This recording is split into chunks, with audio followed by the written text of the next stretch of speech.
kartbal. Nou, omdat ik op kartbal zit en ik zit er al heel lang op. Ik zit er al 4 jaar hier op.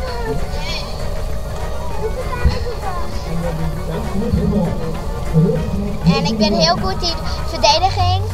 Ik ga bijna nog nooit heb je wie hier scoort.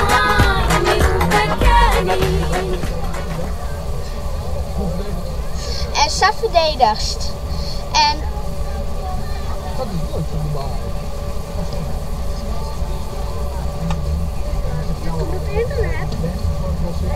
En ik zit bij Twiesel op kartbal, want bij Twiesel Heide is geen kartbal. Dat weer mijn verhaal op kartbal.